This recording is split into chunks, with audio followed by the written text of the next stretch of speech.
అడగండి, ఎవ్వరూ కూడా ప్రశాంతంగా సమాధానం చెప్పరు, మృదువుగా సమాధానం చెప్పరు. ఎందుకు వస్తుంది? లోపల మనం తినేటటువంటి తిండా, మనం ఉన్న వ్యవస్థ, వ్యవహారమా, ముందు ఈ దరిద్రాలు తీసి బయటపడేస్తే సగం ప్రపంచం మారిపోతుంది పూర్తిగా.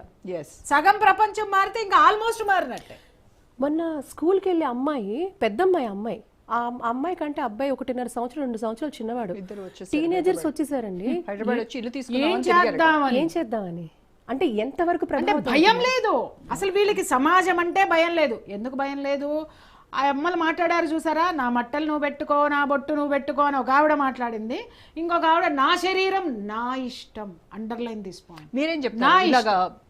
వ్యతిరేకించినటువంటి ఎవరి శరీరాలు వాళ్ళవేనండి, వాళ్ళ శరీరాలు వాళ్ళవి కాబట్టి వాళ్ళే దాన్ని భద్రపరచుకొని భద్రంగా ఉండాలి.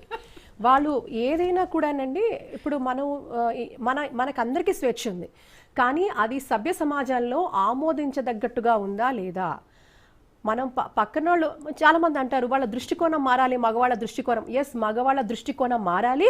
ఎందుకంటే చిన్న చిన్న పిల్లలు కూడా రేప్ చేస్తున్నారు. అక్కడ ఏ దృష్టికోణం ఉన్నది? ఆ నెగిటివ్ థాటే, నెగిటివ్ యాటిట్యూడ్ ఆడపిల్లల పట్ల.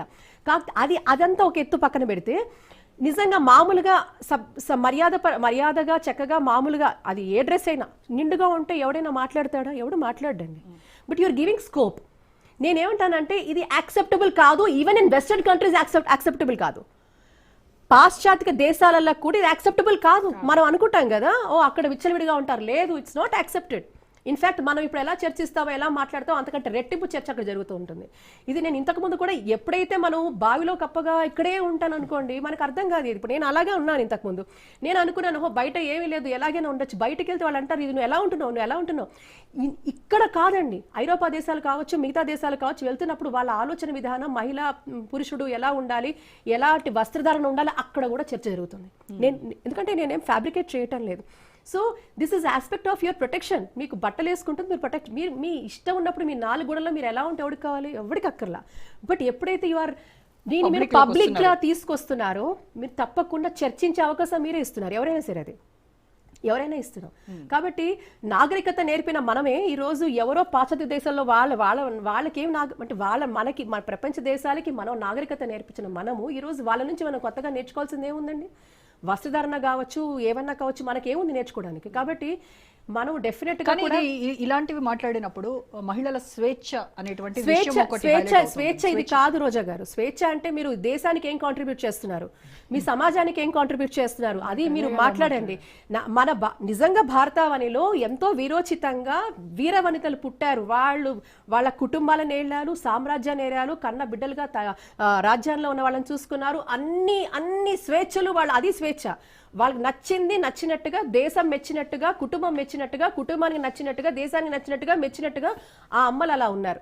సో ఫ్రీడమ్ అలా వాడండి, తెలుసుకోండి. ముందు మీరు చరిత్ర తెలుసుకుంటే అన్ని తెలుసుకున్నట్టే. కానీ ఈ రోజు బట్టలు ఇప్పడం స్వేచ్ఛ కాదు. నేనైతే అది కాదంటాను ఖచ్చితంగా. That is not freedom and it's not accepted. ఇక్కడే కాదు, ఎక్కడ యాక్సెప్టెడ్ కాదు. మీరు ఏ దేశానికి వెళ్ళినా, పాశ్చాత్య దేశాలని చెప్పినా, అక్కడ కూడా మీరు ఇలాంటి న్యూడిటీని ఎక్స్పోజ్ చేస్తే అది తప్పకుండా అది అఫెన్స్. వాడు లోపల వేసేస్తాడు వాడు. ఇక్కడ కంటే అక్కడ లా ఆఫ్ ద ల్యాండ్ చాలా అద్భుతంగా, చాలా స్ట్రాంగ్ గా వాళ్ళు దాన్ని ఎనాక్ట్ చేస్తారు. So you cannot behave as you want as per your terms. కాబట్టి మనకి మాత్రం లా ఆఫ్ ద ల్యాండ్ మాట్లాడితే ఇక్కడ చాలా అసోసియేషన్స్ ఇవన్నీ రేస్తే, కానీ కరెక్ట్ కాదు. అంతటి హిపోక్రసీలో మనం బతకూడదు. కానీ ఈ రోజు అవసరం అండి మీరు మాట్లాడాలంటే ఖచ్చితంగా మన సంస్కృతి సాంప్రదాయాన్ని మర్చిపోవద్దు. మీకు నచ్చినట్టుగా ఉండండి, డీసెంట్గా ఉండండి. పక్కనోడు వేలెత్తి చూపించే విధంగా ఉండాల్సిన అవసరం లేదంటాను. ఇట్స్ నాట్ కరెక్ట్ అంటాను, and it's not really correct. కాబట్టి ఇట్ ఈస్ కాల్డ్ ఎగ్జిబిషనిజం. అదొక రకమైన మానసిక రుగ్మత నేనైతే అంటాను ఖచ్చితంగా. అయితే ఇలాంటి ఇన్ఫ్లుయెన్స్డ్ పర్సన్స్ ఎవరైతే ఉంటారో వాళ్ళు స్టేజ్ పైన వచ్చి ఇలాంటివి మాట్లాడినప్పుడు వాటి ఇంపాక్ట్ చాలా ఉంటుంది. ఇప్పుడు శివాజీ మాట్లాడిన దాన్ని సోషల్ మీడియాలో వైరల్ అవుతున్న కింద కామెంట్స్ కనుక చూస్తే చాలామంది, ఆల్మోస్ట్ 90% మగవాళ్లే ఆయనకి సపోర్ట్ చేస్తూ మాట్లాడారు. 90% మగవాళ్లే ఆయన. ఇప్పుడు మనం అనుకున్నాం కదా మగవాళ్ళు అంటే ఆడవాళ్ళు అలా ప్రవర్తిస్తూ ఉంటే మగవాళ్ళకి ఇబ్బందికరం కాదంటారా? ఇప్పుడు వాళ్ళు ఎంత ముక్కు మూసుకొని తపస్సు చేస్తున్నా కూడా ఎదురుకుండా అలా పిచ్చి పనులు చేస్తూ కనబడుతుంటే అది కరెక్ట్ అంటారా? Is it not provocative? అది డెలిబరేట్ ప్రొవొకేషన్ కదా. అండ్ చట్టరీత్యా వెన్ యూ డూ ఇట్లాంటి సెమీ న్యూడిటీ కానివ్వండి, అబ్సినిటీనికి ప్రమోట్ చేస్తే అది ఖచ్చితంగా చట్టరీత్యా నేరం. ఒకళ్ళిద్దరి మీద కేసులు వేయండి, దాన్ని మీడియాలో చూపించండి, వాళ్ళకి శిక్షలు వేయండి. సోషల్గా సోషల్ బాయ్కట్ షేమ్ చేయండి.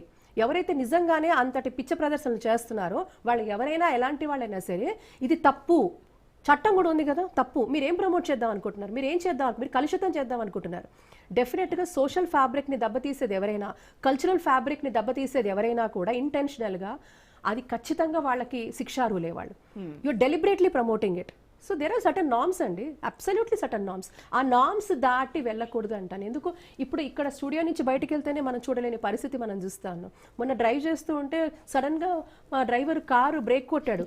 నాకు భయం వేసింది, ఎందుకు అట్లా సడన్ షార్ప్ తీసా అంటే అక్కడి నుంచి అమ్మాయిలు అర్ధనగ్నంగా వస్తున్నారు.